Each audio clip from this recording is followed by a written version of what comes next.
Hey folks, it's me, Al, back at it again, one more again, except not at the Krispy Kreme. Although Krispy Kreme does have some really great donuts, especially that, what was that? That Oreo donut that they have. Oh man, I really do kind of regret a little bit moving out to where I moved out to to live, because we don't have any Krispy Kremes out here.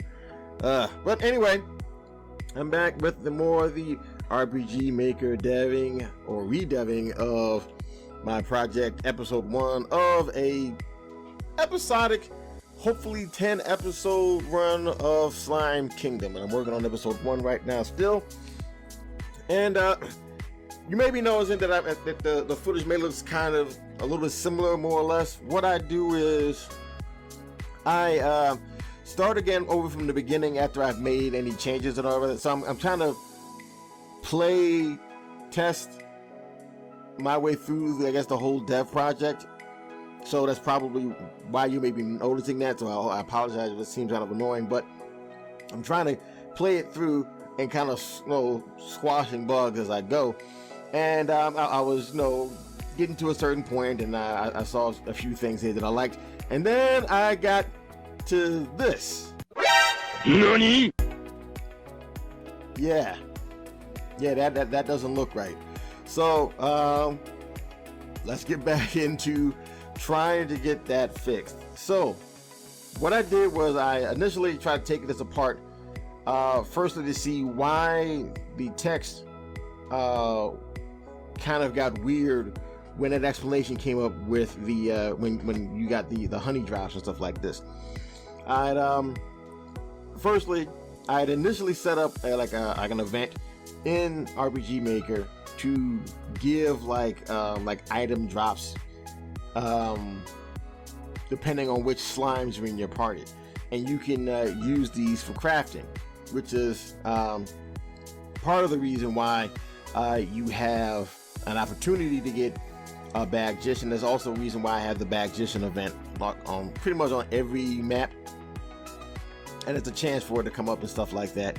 So you can craft useful items to use throughout the game. They're kind of like items that are used to help fight against statuses and stuff like that. So I had to firstly figure out why that was happening the way it was happening. So I had to go through the event itself in the common events, the way it was running and everything else like that. And then I actually had to change the event on when the actual items themselves get distributed. And so, as you'll notice, what I'm doing here with that common event, I'm actually making some changes here, making some changes there, and retrying it, making some changes again, and then retrying it until I actually got to a point where it works pretty well, like what you'll probably see right here when you're looking at it right now. It's running more or less how I wanted to go, and it's pretty much fixed.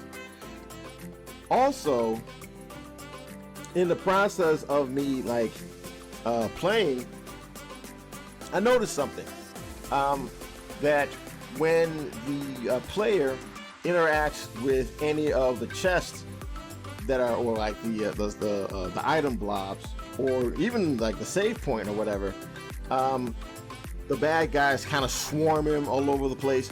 And like, so as soon as the event it closes, where they either use the chest or they save or whatever, then it's battle time. And then that I've noticed can be a bit annoying. I believe Drifty may have brought that up when he was playing through it as well.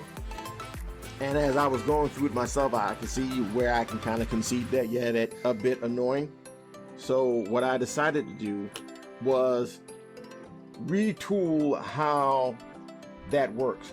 So what I did was I went into the actual events itself for the chest, and I put in something where like on the last page, I actually changed the behavior of that one last page that's activated with a self switch, so that when I already have the switch already in there already, So what I decided to do was add a command where the monster or the enemy party, whatever, would move away from the player when they open it up. So that makes it, I guess, easier for people who are playing the game to actually play the game without having to worry about being swarmed by a whole bunch of monsters and stuff like that. I initially I had it there, but I didn't do anything with it. I figured when you turn on when the switch came on, they would kind of like go away and you wouldn't have an issue. But I figured I probably would extend it to make it better and more convenient. Now, when I did that, I started to notice something really weird. That when I had the move event, the enemy group would still keep moving away, and it wouldn't come anywhere near close to the player. So I was thinking, okay, well, what happened? What am I doing? So I fiddled around with it. Maybe it was the start condition. Maybe that was wrong. Maybe something was maybe in terms of maybe if it's an auto run, maybe it was an auto run that would do better. Maybe it was a parallel run better. But no matter how many times I switched the actual start conditions, it did the same thing. So then I thought about it. Oh, duh. Maybe they'll just keep going every so steps or whatever, but maybe for some reason they're not able to do it, and they're stuck in a loop. So all I did was I just added move and like say wait or stop if they're not able to move the 4 steps or not, and it worked fine. So that was fixed.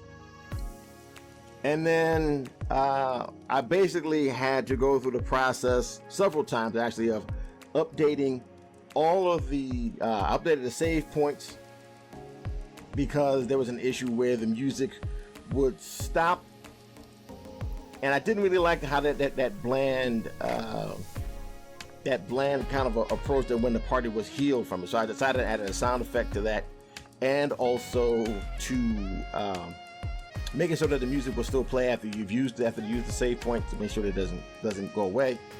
And then I updated all of those. Then I updated all of the chests throughout at least this particular episode of the game, and I believe that just about covers it all. I wasn't able to get a whole bunch of work done, but I think I got enough things done, like enough quality of life issues done, at least at this particular point, so that when I get to the point of playing through this again, it should be a more enjoyable experience. And I hope that it'll reflect for people as well when they play this. So that's pretty much it. I still got more work to do, but I think I'm getting around turning the corner of it. So we're getting close. Again, I thank you for sticking around, if you made it this far, and that you've given me your patience. Again, if you do want to help to support this game, again, I do have a Patreon. If you like it, you can actually find it in the description down below. It really would help out in terms of keeping everything running with this game. And I'm even have a giveaway contest that's going on as well. I'll actually post that in the description down below, which is basically just showing people appreciation for following with my website.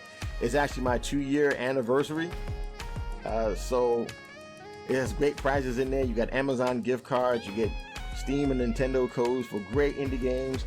So yeah, feel free to follow that link and enter as you like, as you will. You might get a chance to get a smooth $100 free on me. So hope you have a great day. Please hit the like and subscribe. Again, even that, as small as you think it is, makes a big help. And again, have a great one. Bye-bye.